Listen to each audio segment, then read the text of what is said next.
so much to them. And this is what inclusion is. It gives you that choice and it includes you. So even if I am different, doesn't mean that I'm excluded because I am different. I may be different, but you include me by accommodating me. And so now you see them wearing their turban in every institution. It's normalized to me. It doesn't look odd anymore, right? Because it meant so much for them, to them, that they were able to press and get it done. And the same is for us. We have to get to that place where certain things, as it bothers God, injustice, period, across the board, bothers God. And so we have to get to that place where injustice, any type of injustice, becomes a bother to us, the believer. And this is what God is saying to Israel in Isaiah 58. Listen, I want you to be concerned with the things that concern me. You know what I'm concerned about? The person that is wrongfully imprisoned, that you sit there quiet about and you're not doing anything about it. I'm concerned about the person that is hungry, that you sit there and do nothing about it. I'm concerned about the person that is oppressed and you sit there doing nothing about it. I'm concerned about the person that is homeless and you sit there and you do nothing about it. And all of these are social justice issues. It's a lack of distributive justice. It's a lack of procedural justice at times. It's a lack of restorative justice. Because God wants us to have that mentality that we are going to restore. One may be going through a rough time right now, or one may have even fallen. The prisoner, if he has done the crime that he's in prison for, that is, and he has been sentenced, are we able to embrace a man that we know went to jail for some type of crime? Or do we have the mentality in our heads, it's a jail beat? Man, don't know if I want such a person in the church. Or do we have the mindset, as it says, that we need to have, as it says in Isaiah 58, to restore such a one? Are we on that level where we start thinking to restore? That we're able to point such a one back to truth. And we're able to distribute whatever that person is in need of so that such a soul can, become what they're supposed to be in God. Because when social workers go out, and anybody that is interested in social justice, whether it be in the legal or in the social work field, whatever field, the going out is to what? Restore. If there was not a need for the service, then you won't be there. Most of the homes that you go into are broken homes, are homes where there is a problem. And so now you're doing this job to restore. You're doing this job to give access. You're trying to help these families to get access to services that are not readily available to them. And so we have to begin, people of God, to see ourselves on those fronts.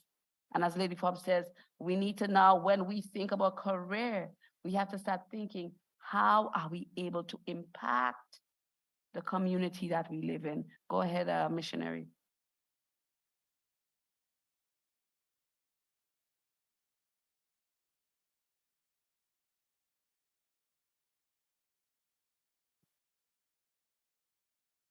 Greetings. Greetings.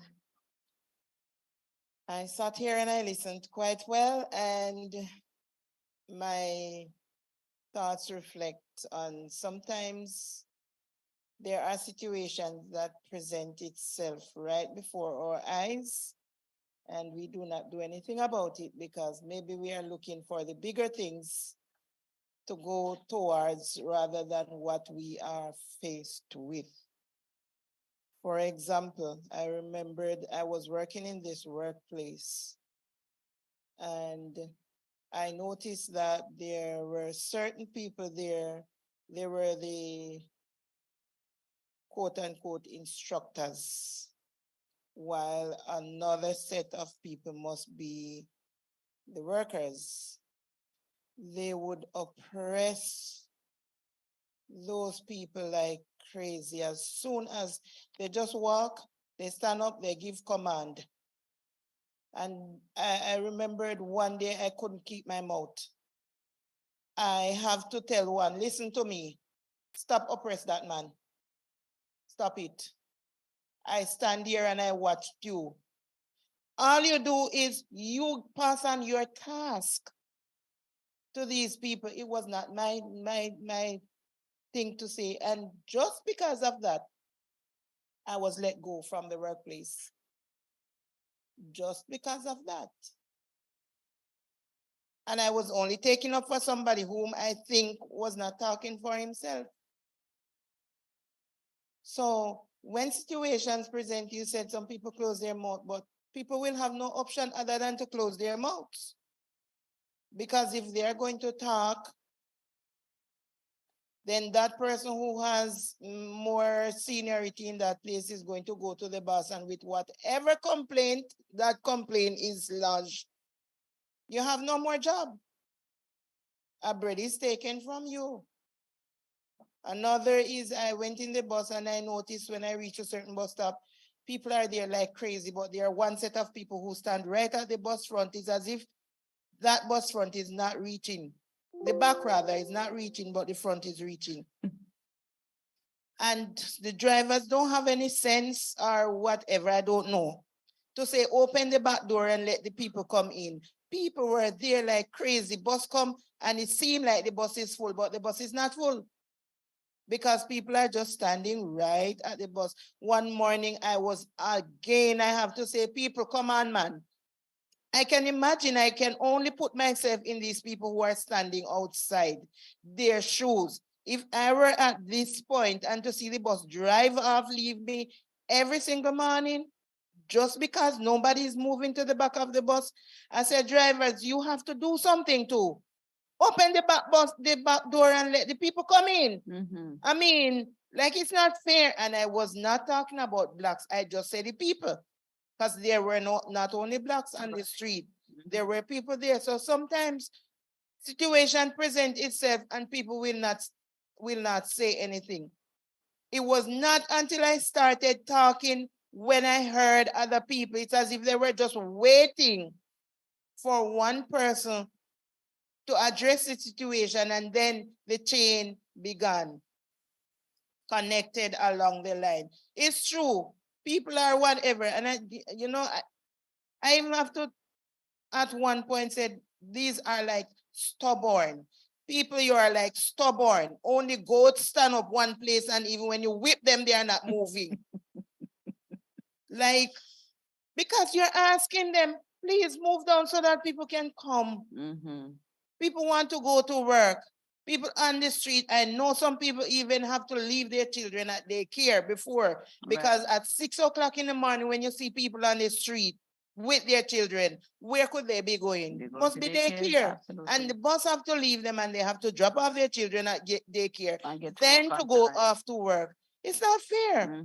And we have to address what is in our eyes first before we can even think about. Because if I practice and I see it right before my face and I can't say anything, then how are we going to stand in big places to represent people? That is true. But and with what you just said, missionary, this is where now again, like in your case in the workplace, this is where understanding the culture of the workplace is very, very important. This is where what you call it, if it's a unionized place, this is where strikings happens. This is where for me personally, I feel like in instances like these, it takes more than just addressing an individual. It needs to go even further. So again, if people mean business, then they would rally up and said, okay, we're going to write a formal letter of complaint, because there are ways in which you have to do this where it does not become a detriment to you. You understand? There is a way in which, again, you're still doing social justice, but there are, again, we live in a very political world, right? And so there are ways in which when we are dealing with certain issues, especially workplace issues, we have to.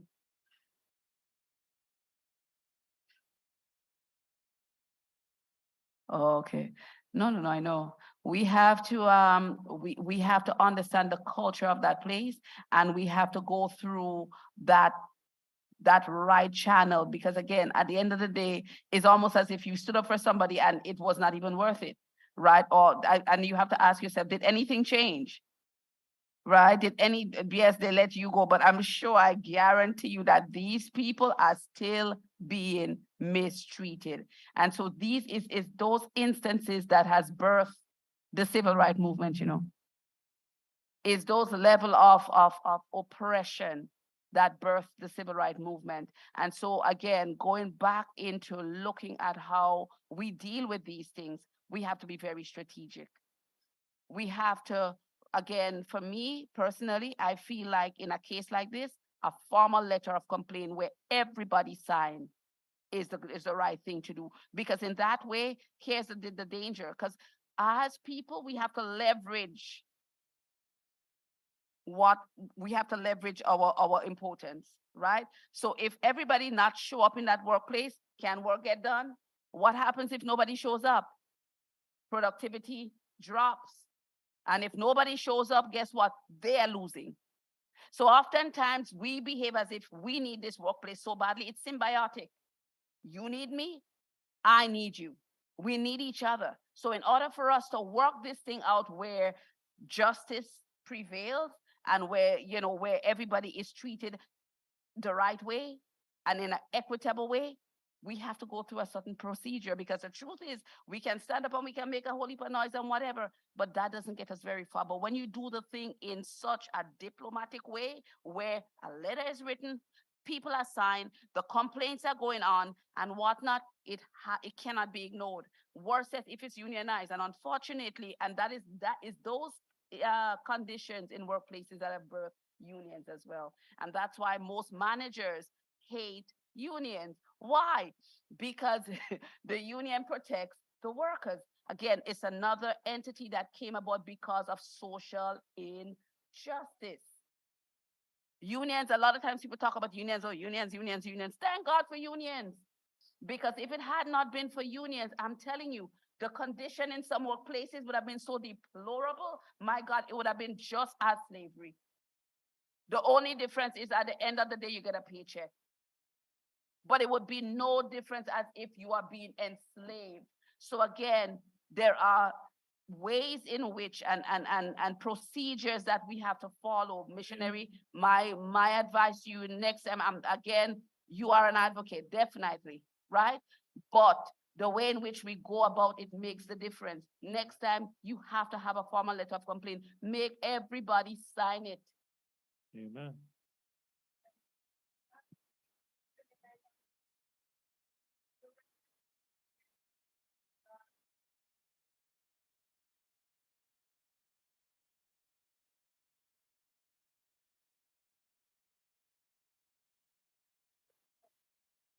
Right? Well, and again, like I said, that's where, and so, right?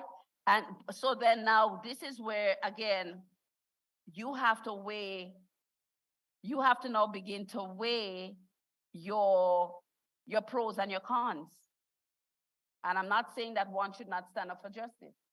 No, that's not what I'm saying. But if in you standing up, it ends up being a detriment to you, then I have to ask the question, then what was the point? And that's the next thing too, because the truth is, you have to look at it this way, sister. You stood up for that person. If the table turned, would they have done it? And if a person is not standing up for themselves, would they stand up for you? Chances are they won't. I personally, like I said, the reason why I say letter of complaint, okay, if you don't have the guts to sign it, may go put my back on the line. Because if I give you a letter of complaint and I'm saying, okay, we are all being faced with this oppression right now, because we're talking social justice. So if it really means much to you, all of us are going to bind together. Martin Luther and they made that sacrifice. Why? Because they had people that said, you know what? Yeah, we are all fed up. So we all are going to do something about it. It can't be a one-man thing. No, No, it can be a group of us working, but me the only one. So then I must get all the bullet and the rest of you all just say like what? Me get all the bullet and the rest I would just when we drop and they would say everybody just straighten up and say, okay, let's carry on. No, can't. So again, we have to be wise too. In even in this, we have to know again. I believe that there are because there's Ministry of Labor. If there is no union, Ministry of Labor, again, a lot of people don't access these resources, but they are there for us to complain. And you know what they say when I was in school, what they say? Ministry of Labor is not going to send no officer unless there's a complaint. So it is you have to make the complaint, then they send the officer to investigate. And the officer is not going to come like no regular, might come in looking like a worker. And that's right, it's a complaint-based system. They're not going to come, right? So again, all these things are important for us to know when we are going to, when we want to see social justice happen. Go ahead, Lady Forbes. Yes. And if you notice, most of the places where, in terms of workplaces that are set up for immigrants, they are not unionized. That's right. And they are not unionized for a A reason. reason. Right? So even that too, we have to begin to interrogate and begin to kind of know how to navigate it, right? Reason being, as you said, missionary, we are just a number. We are just a number. So at the end of the day, jobs like that, we have a long line behind us. Mm-hmm. So somebody is waiting on our job, believe it or not. So it's very easy for them to just cut us loose, right? I remember something happened with Michaela and I was tempted to intervene. And what I asked Michaela, I said, did it bother you? She said, no, mommy. But for some reason on the sideline, it bothered me very much. I'm like, okay, then if it doesn't bother you, then there's nowhere to go further with it. I'm not going to go forward with it because if it doesn't bother you and because I am an observer, it bothers me really, really bad. Right. So even in that too, you have to find out from the person, does it bother you? Right. And if it doesn't bother the person, then just let it be. Right. But sometimes for us, we feel like, oh my God, it really, really, bothers me. And for me, because I know myself, when it comes to matter of justice, I'm going around and asking, okay, is it bothering you? And if it is not bothering you, I'm going to leave it alone because I am going to go together as a team. I'm not going nowhere and taking no bullet for anybody. No. And when I look around, I can't see you run, gone, leave me. Right? I remember not long ago, last year, there was an incident at school where a professor, she did something that really disturbed the Middle Eastern community, right? And this girl in my class, she's not in the class, right? She heard about the story and man, she took it on. You think that the thing happened to her and stuff, and she's like getting ready to whatnot, and I begin to tell her, I said, you have to be careful how you proceed with this. Because this thing right here, it will come back and bite you really, really hard, right? And the person, so she took it on herself and say, okay, then we need to do something about it. We need to write a letter to the dean and da da da da da. And the individuals in the class said, let me tell us something. We are going to write this letter, but you're going to write it after we finish all our papers. Because chances are, if we do it now, the professor can use her power in the wrong way and give us some crappy mark. So she said, we are going to, as a class, it happened to us, we lived through the experience, but this is our decision. We are going to send that letter after everything is marked. Then we are going to address that situation, right? And I have to tell the girl that, look, just leave it alone. Leave it alone and allow them to follow the procedure that they want to follow. However, what happened, a student from that class, a meeting was called, a student from that class, because there was an agreement after everything, we're going to address it. She took it upon herself, go call the professor name and everything. Man, the class was in disarray. The class was in a fit, right? But at the end of the day, the point is, you have to make sure that when you're going to fight, are you willing to lose? Right. You have to begin to check all the boxes. So you have to be so confident in your fight that, okay, I am going to do this and there's a chances I'm going to lose my job. These are the things that are going to happen to me. Am I willing to lose those? I know that those are going to be the possibility in terms of fighting it on that front. So even engaging into it, you have to be very strategic. There are instances, so even with George Floyd, right? It did not just take one person, it takes the entire globe. It was a global thing. It was a global thing, right? But we have seen where there were other incidents with other Black people and it never took that. So even in that, we have to know how to proceed. And knowing how to proceed is not a cop out, but you have to look in the instance, okay, what is there to lose in the moment, right? And am I willing to lose this, right? Am I at the place where I can speak and I know at the end of the day, there is also another opportunity, another door that is open. So it takes, and we see it with David. There were some wars and David said, God, should I go up to war? God said, no, should I? Yes, go up. So all of that too.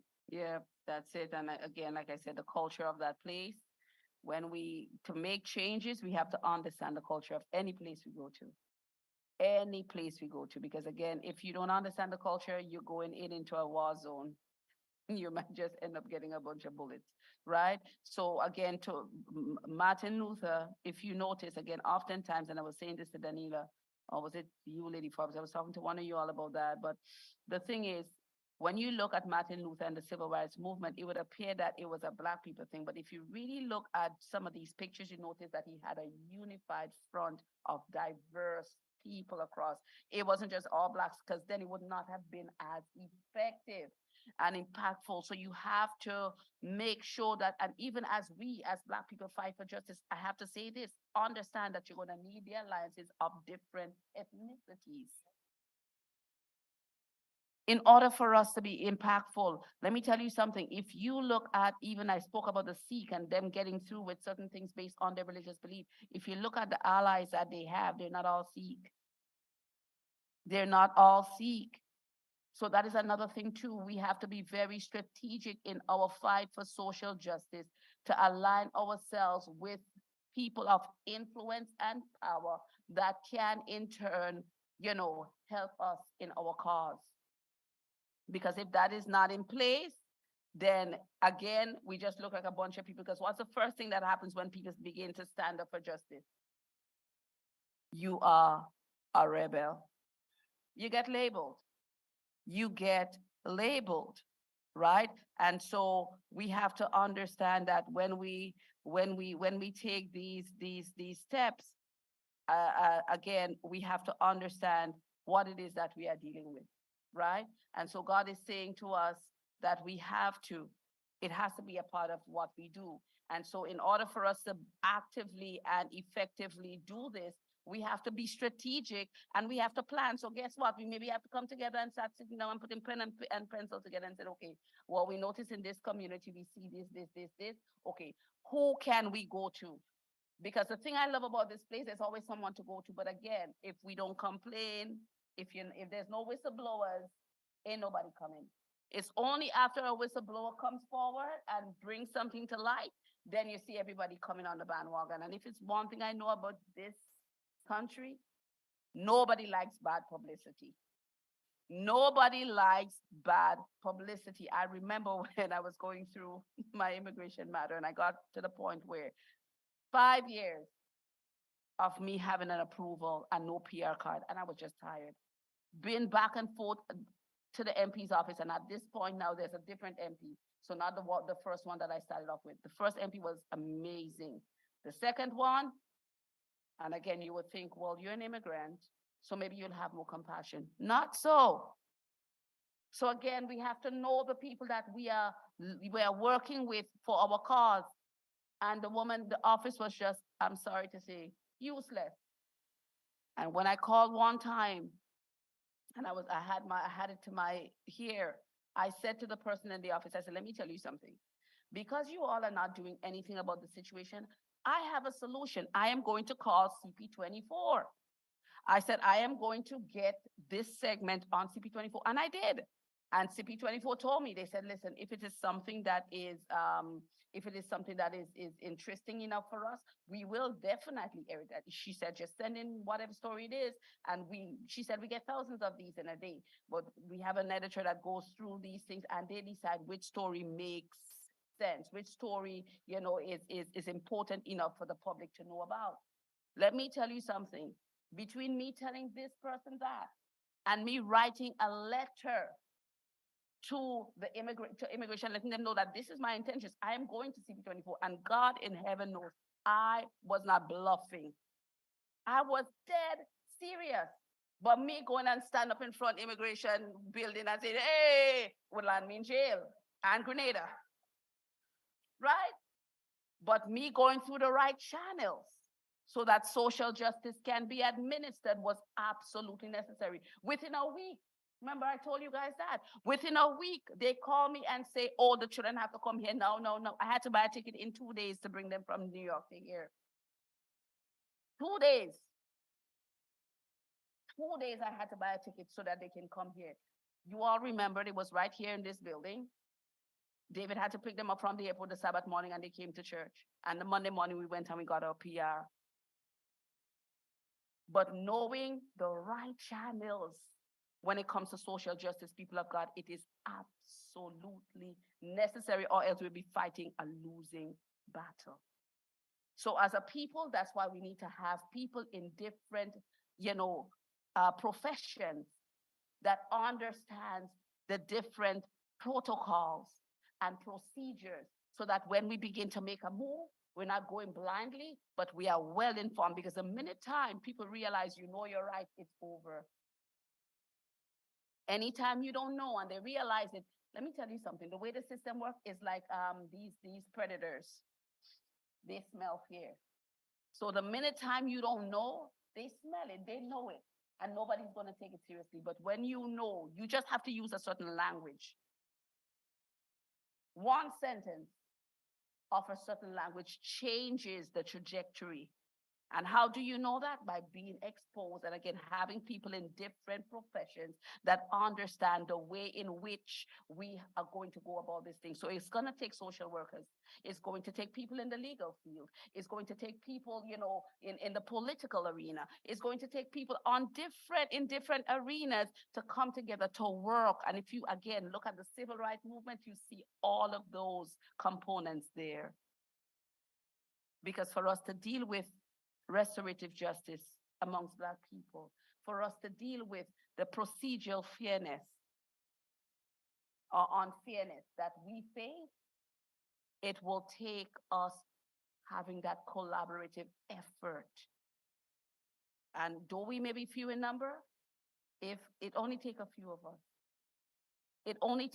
us, and connecting to the right people, so that when you, missionary, have a problem at work, you just call your source. What do you think that all these other people groups do? They have people in different places. So if something happens, one call is made. Oh, this person at so-and-so place had this problem. Oh, really? Okay, pastor is going to call, Lady Forbes. And Lady Forbes says, oh, really? Lady Forbes go to the higher authority that can do something about it. And then something is done. And so we too, people of God, as we look at social justice and all the things that we, as Isaiah 58 points us, that we should do, we have to start thinking of aligning ourselves. I know oftentimes as church people, we kind of want to stay as far away from the world as possible because you know what? We're church people. We need to stop thinking that way. We need connection. God is our helper. Absolutely.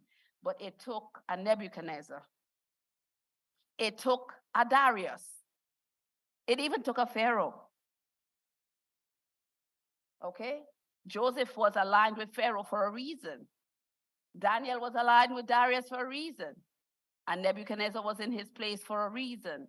So let's not see us having to go out in the world and align ourselves with people in certain, a profession as something that is, oh my God, as believers, we can't do it. Let's not limit ourselves, because if we are going to do social justice the way God intends, we have to be connected. And before I close, last thing, know this. We talked about the Jewish community earlier. As much as you don't see a lot of Jews, as they would say, The profession that Jews occupies the most is legal and medical. Lawyers, doctors, they dominate those ones. You don't see them so much in politics. But you know why? Because me being a lawyer, I still have I have power because guess what? My ultimate is to become what? A judge. If I am a judge, then I'm placed in the place of interpreting law. And then I'm greater than the politicians because now I am interpreting. And because we live in a country where rule of law applies, if the politician even breaks the law, it applies to him.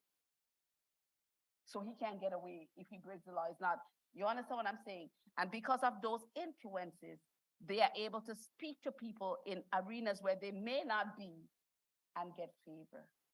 And so we have to start thinking that way. Do you really want to mess with your doctor? Somebody said it so well in my office. Two people you don't mess with, your doctor and your lawyer. Because your life could very well end dealing with those two set of people. Because if you mess with your doctor the wrong way, you might just end up dead. And if you mess with your lawyer the right way, wrong way, you might just end up in jail. Right? So again, we have to be very strategic about the careers that we choose. And even with us as our children growing up, we also have to look and see their strengths and weaknesses and gear them towards those areas where we know that is going to build the kingdom and be impactful for the work that God wants us to do. God bless you.